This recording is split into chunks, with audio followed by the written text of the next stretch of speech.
মৰম, তোমাৰ আপত্তি আছিল নহয় যে মই তোমালৈ এখনো চিঠি নপঠাওঁ। সেয়ে ভাবিলোঁ লিখি পঠাওঁ বুলি। কিজানি তোমাৰ অভিমানবোৰ খন্তেক সময়ৰ বাবে ভাঙিব পাৰোঁ এইবাৰ। মৰম, যুদ্ধখনত জাপ দিছোঁ যেতিয়া জয় হৈহে ঘূৰিম। সামাজিক মাধ্যমত ভুৱা বাতৰি প্ৰচাৰ কৰি থকা সেই দালালকেইটালৈ মোৰ বিৰাট খং আছে জানা। তেওঁলোকৰ মতেতো মাত্ৰ ল'ৰা আৰু ছোৱালীৰহে প্ৰেম হয়। কত যে মন্তব্য আগবঢ়াইছে।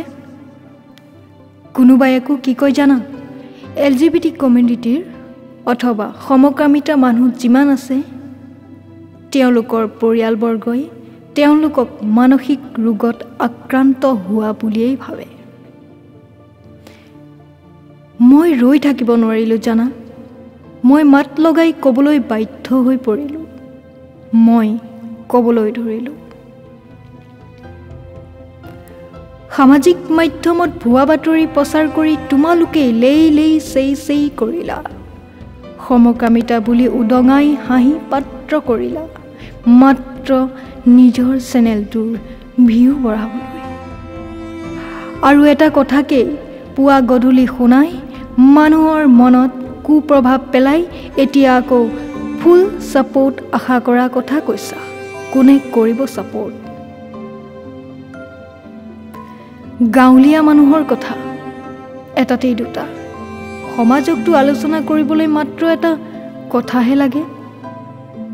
প্ৰেম মানে এটা ল'ৰা আৰু এজনী ছোৱালী। সেই কথা ইতিহাসতো নাছিল কোনো গ্ৰন্থতেই সোমায়।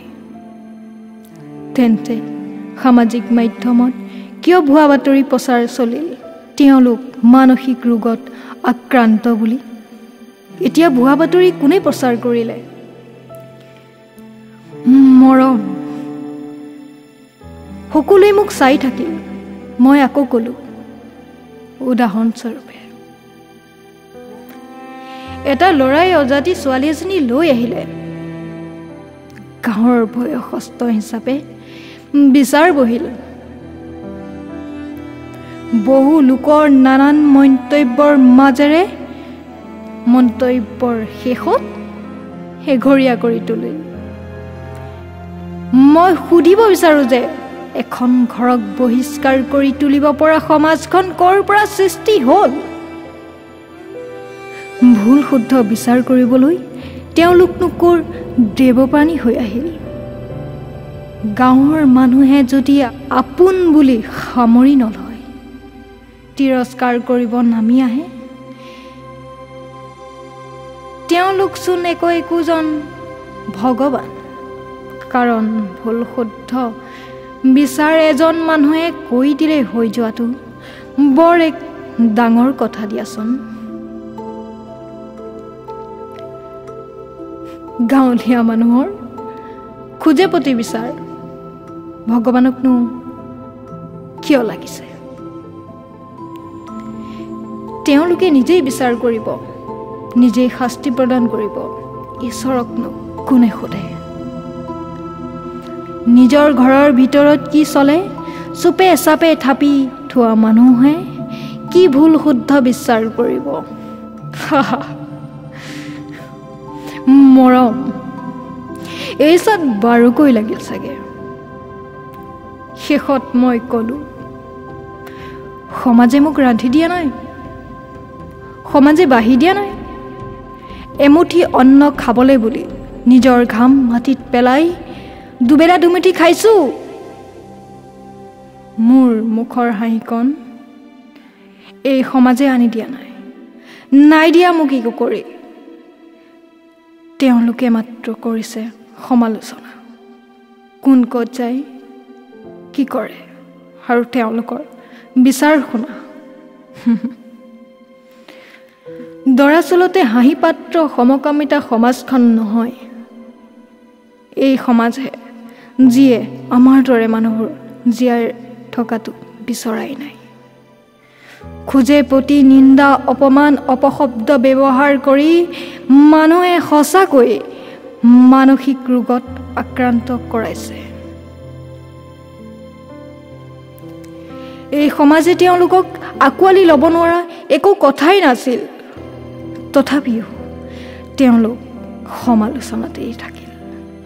সামাজিক মাধ্যমত ভুৱা বাতৰি প্ৰচাৰ কৰি থকাতকৈ এটা ভাল বাতৰি প্ৰচাৰ কৰিব লাগিছিল। কিজানি তেওঁলোকৰ এই প্ৰচেষ্টাই কাৰোবাৰ জীৱন ৰক্ষা কৰেই বা।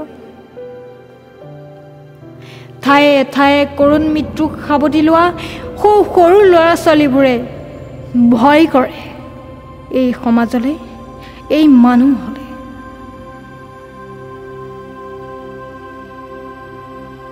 ভুৱা বাতৰি প্ৰচাৰ কৰি তোমালোকে মৰা মানুহৰ শকিটা দেখুৱাই কিমান যে কথা কৈছা, কেতিয়াবা নিজকো সেই ঠাইত ৰাখি চাবাচোন। তোমালোকৰ মুখৰ ভাষাই হেৰুৱাই পেলাবা।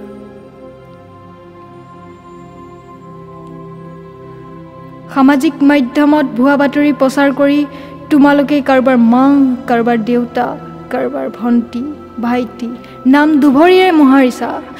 নকৰিবা নাপায়।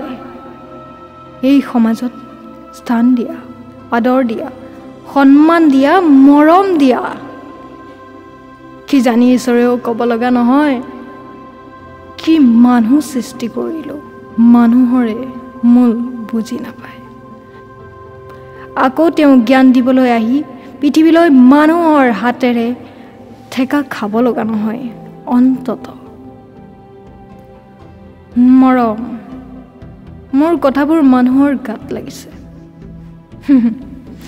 মই নাজানো কি পাইছোঁ, যুদ্ধখনত মৰি পৰি লাগিছোঁ তোমাৰ বাবে। কাইলৈ তুমি মই লগত গ'লে যাতে সমাজখনে হাঁহি পাত্ৰ নকৰে। মই যুঁজিছোঁ মৰম সামাজিক মাধ্যমত। জয় পৰাজয় কথা ভবা নাই। মই জানো আমাৰ এই সীমাহীন ভালপোৱা দূৰত থাকিলেও ক্ষুদ্ৰ কমি নাযায়। মই তোমাতেই জিৰাম জীৱনে মৰণে। তোমাৰ হাতৰ ভাত এগৰা খাবলৈ বৰ মন গৈছে। মই সময় মিলাব পৰা নাই। আকৌ লগ পাম অতি সোনকালে। তোমাৰ হাতেৰে এগৰা খাই তোমাৰ কোলাতেই জিৰাম। মোৰ বৰ ভাগৰ লাগিছে। আশা কৰোঁ এইবাৰ নিজৰ হিচাপে পাম। সেই যুদ্ধখনত মন প্ৰাণ দি লাগিছোঁ। তুমি চাগে মোৰ চিন্তাত টোপনি ক্ষতি কৰি আছা নহয়। মই ভালে আছোঁ মৰম। তুমি মই জানো বেলেগ? কোৱাচোন। মাত্ৰ কেইটামান ক্ষণৰে অপেক্ষা। তাৰ পাছত তুমি মোৰ দুবাহু তুমলিবা। আশা নাই যে এই সমাজে বুজিব, আৰু এই সমাজৰ লগত যুঁজাৰ শক্তি মোৰ নাই। চাওঁচোন কি কৰিব পাৰোঁ। মৰম, আজিলৈ সমাপ্ত কৰিছোঁ। আকৌ লিখিম সময় সুবিধা মিলিলে। ভালে থাকিবা সাগৰিকা।